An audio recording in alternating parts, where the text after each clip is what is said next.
my favorite types of art has fast become altered art, and the idea of assemblage, which is, taking like a box or, a container and setting up something inside, an image, a little atmosphere contained, almost like a shadow box in there that has some sort of a message or a meaning in there.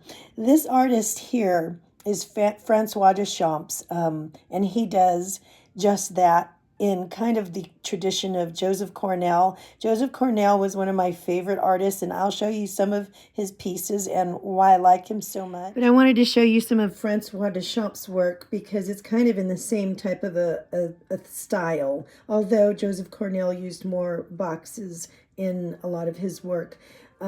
Francois uses these found objects, maybe discarded wood pieces and things like that. And he brings photography into it. So you can see he's taken a photograph and he'll kind of work it in with paints and kind of integrate it in to make one piece with the altered art. Here's another piece. Let me get that out of the light there.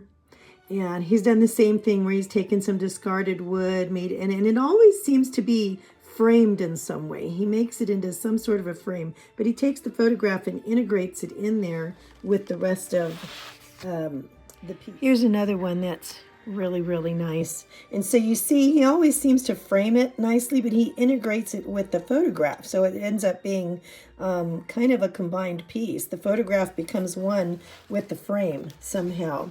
Here's another piece. He's done the same thing. And it's very interesting the way he's done this. Let me show you some of Joseph Cornell's pieces that I love so much.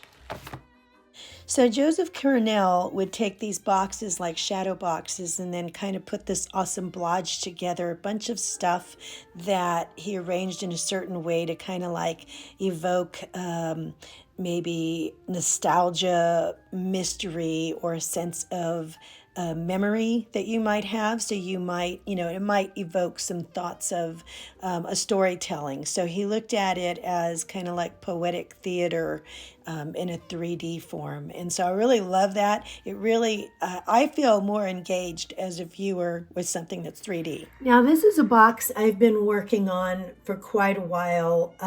I started on it a few years back, and then I kind of like put it aside because I didn't have the time to devote to, working on it anymore. But I love the whole idea of putting this box together.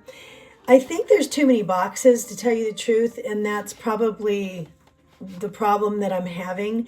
Now, I picked up this box. They actually sell these at craft stores, and they are made of a good thick paper, and they come white. And so I antiqued the sides with some paint and just kind of like, I gessoed the whole thing, and then I'm using acrylics to paint it. Now, each one of these boxes can come out, so you can actually rearrange them however you want, but I decided at the time that I was going to arrange them like this. And honestly, now that I look at it, I don't think I need so many of them, but I was kind of taking the idea of poetic, theater, and I wanted this box to be engaging. I wanted, the viewer to feel like they can lift things up and look inside and find, what's going on. I'll show you some of the details a little closer. And I wanted pieces in it to be able to move. So like these little beads and things, I wanted them to be able to move. This is wire. Now I wanted it to have layers so that you'd see some images in front. So all of the see-through images are tape transfers, and those are nailed to the front. And then if you look inside, there's going to be more images. Some of them are hanging. I'll show you in a minute. And some of them I'm not done yet. And so they need to be glued in here with the tough glue that's not going to move. But these little tiles, I got these at Michael's, I think it was, and I did some transfers on the tiles. They're little wooden tiles, but the fronts have gesso on them, so you can do transfers or painting or whatever you want on top. So those are, I ended up doing little transfers of photos. So I'm nowhere near done with this. The areas that are white, I think I need to paint, but in a bright color that's not going to make it all so dark. So let me show you some of the details so far. Okay, here's one little box up here. So you can see I've got some seashells back here too. Here is a transfer. No, this isn't a transfer. I think I bought this at Michael's. They sell these. They're little film strips that you could use in your work.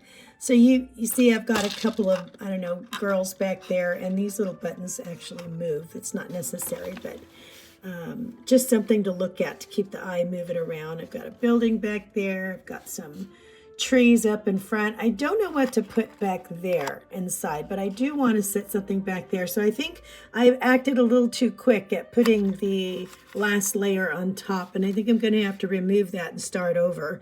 This little box has a little piece of jewelry in here that's hanging, so I need to put some images or something back there. I'm going to take all these shells out. I think I was just trying to give myself ideas on what to put back there.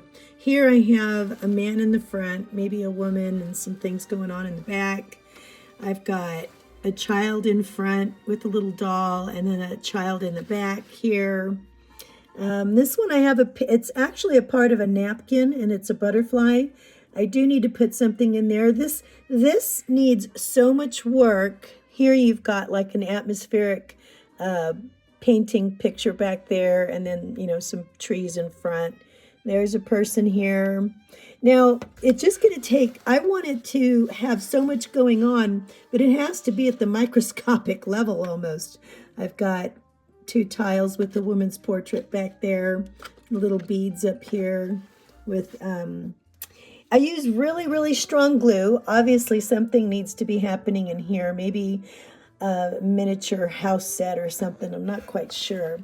But it just, see how, this is why I put it down, because it takes so much work and so much, this is going to be glued in front here. It takes a lot of dedication to try to figure out what exactly do you want to do with this piece, and how do I want to pull it together? What do I want it to say? So if you have any ideas on where you think I should go with this, and it actually comes with a cover that's kind of like a plexi cover, so you could actually contain it like a shadow box, and you can keep everything safe and from falling out. So I'm not putting that on now because there's a lot of work that needs to be done with it. But this is kind of a little shadow box that I'm working on, and I want it to kind of like tell a bit of a story. I think I'm just not sure on what I want that story to be. Maybe a phrase or a word or something that I read somewhere. I need to give it a theme. What do you guys think? Can you help me think of a word? Because if you can help me think of a theme, that will propel me forward, and it'll help me to finish this piece. So that's what I'm sharing with you this week. It's basically my version of, you know, the wonderful shadow box.